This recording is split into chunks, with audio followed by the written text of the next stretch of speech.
matters and immediately remove every illegal immigrant upon arrival. Home Secretary. I'll take no lessons from anyone sitting opposite a government that utterly failed on both legal and illegal migration. It is this government and this Home Secretary that will clean up their mess. Brass neck when this has been the worst year in history, and it's gone up by 38%. Too tired justice. Labour's £17.5 million crisis. Right. Before we dive into this absolute mess that's unfolding in Westminster, do yourself a favour and hit that subscribe button. Trust me, you're going to want to stay plugged into this channel because what I'm about to tell you will make your blood boil. And frankly, if you're not following UK Connors, you're missing the real story that the mainstream media won't tell you straight. So here we are, September 2025, and Keir Starmer's Labour government is in complete disarray over what can only be described as the most controversial justice reform in modern British history.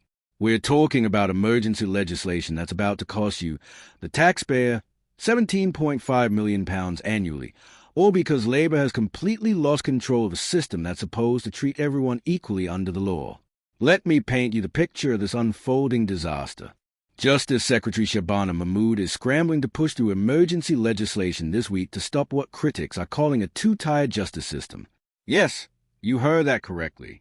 In 2025, in Great Britain, we're genuinely debating whether justice should be applied differently based on your ethnic background, gender, or age. The very foundation of British justice, that sacred principle that everyone is equal before the law, is being systematically dismantled before our eyes. The Sentencing Council, that supposedly independent body that's meant to provide guidance to our courts, has just released new guidelines that are nothing short of revolutionary, and not in a good way. These guidelines, which came into effect this Tuesday, mandate that courts must now consider whether an offender belongs to an ethnic, cultural, or religious minority before passing sentence. They must also give special consideration to women, pregnant women, and young people aged 18 to 25. Now, I know what you're thinking. This sounds like positive discrimination dressed up as progressive justice reform. But here's where it gets absolutely mental. The guidance requires pre-sentence reports for all these protected groups. But what about everyone else? What about the white working-class lad from Birmingham who's made the same mistake? What about the middle-aged man who's struggling to make ends meet and finds himself on the wrong side of the law? According to this new system, they don't deserve the same level of consideration.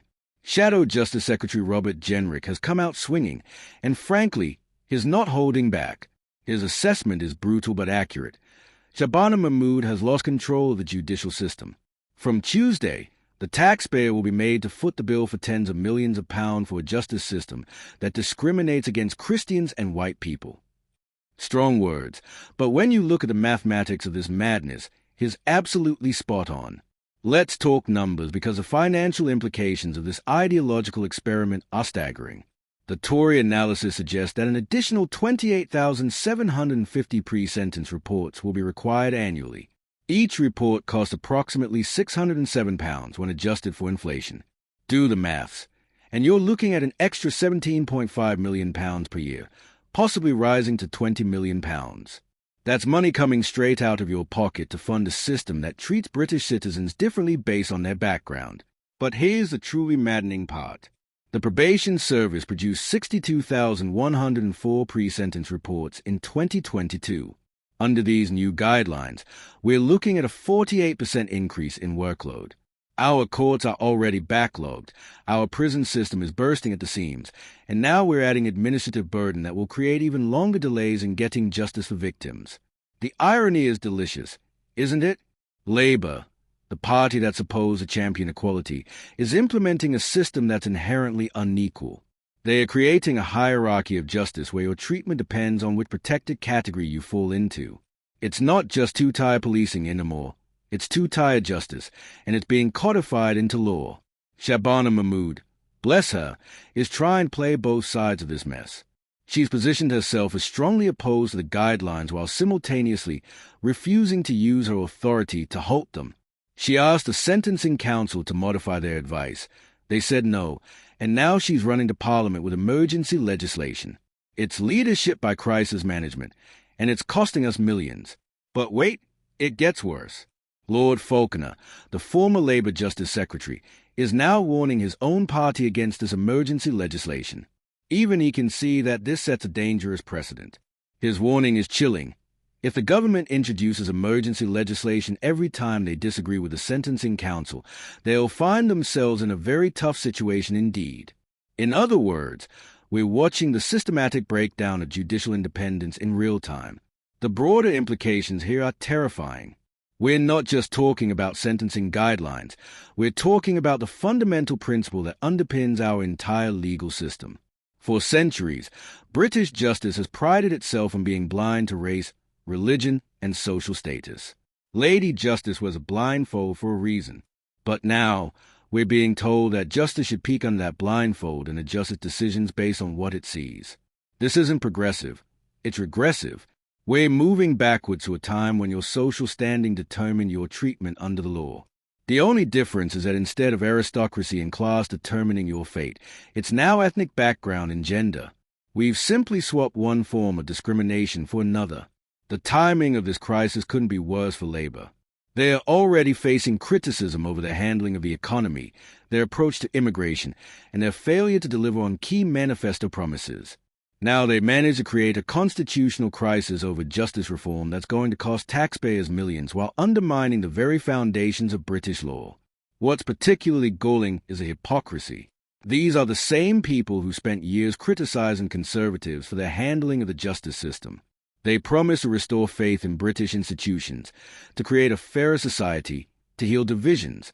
Instead, they created a system that's explicitly unfair and deliberately divisive. The real victims here aren't just the taxpayers footing the bill or the court system struggling with increased bureaucracy. The real victims are the principles of equality and justice that have made Britain a beacon of fairness for the world. When other countries look to British justice as a model, what will they see now? A system that applies different standards based on background and identity. And let's be brutally honest about the political calculation here. This isn't about justice, it's about electoral mathematics. Labour is pandering to identity politics because they think it'll win them votes in certain constituencies. They are willing to sacrifice the principle of equal justice to maintain their political coalition. It's cynical, it's calculating, and it's deeply damaging to our democracy. The emergency legislation that Mahmoud is rushing through Parliament this week is essentially an admission of failure. It's an acknowledgement that they've lost control of a system they're supposed to be managing. But even worse, it's a band-aid solution to a self-inflicted wound that will cost millions and solve nothing.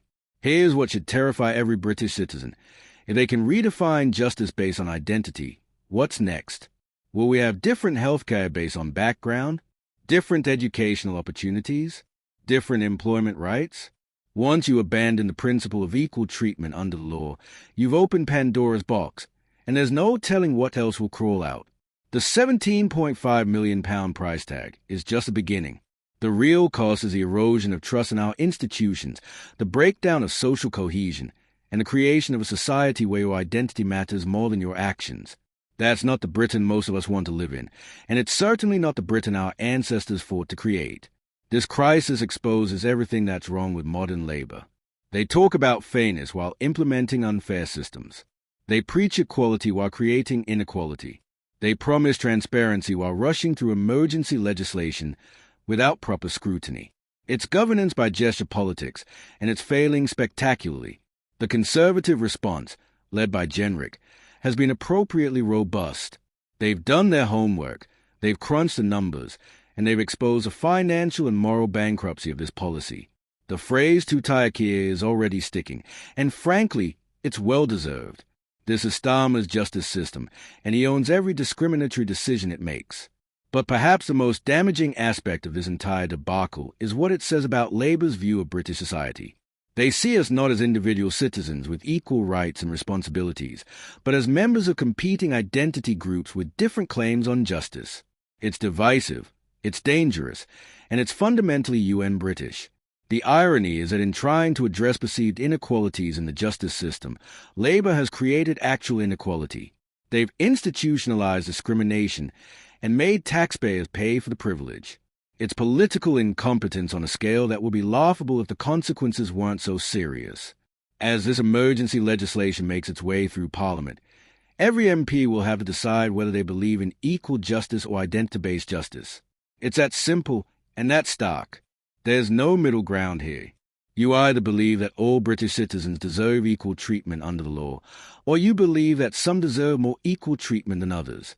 The fact that we're even having this debate in 2025 shows how far we've fallen. Our grandparents' generation fought against regimes that treated people differently based on their background. Now we're implementing similar systems voluntarily, calling it progress, and sending the bill to taxpayers. This isn't just a political crisis, it's a moral crisis. It's a test of whether Britain still believes in the principles that made us great or whether we're willing to abandon them for the sake of political expediency. The stakes couldn't be higher, and the consequences couldn't be more serious. Labour's two-tier justice system isn't just costing us £17.5 million annually, it's costing us our soul as a nation. The question now is whether Parliament will have the courage to stop this madness before it's too late. That's the reality of where we are today, and frankly, it should terrify anyone who believes in justice, equality, and the rule of law. Keep watching UK Connors because this story is far from over, and the implications will be felt for generations to come. Make sure you're subscribed and hit that notification bell because in British politics right now, every day brings a new crisis, and you don't want to miss what's coming next.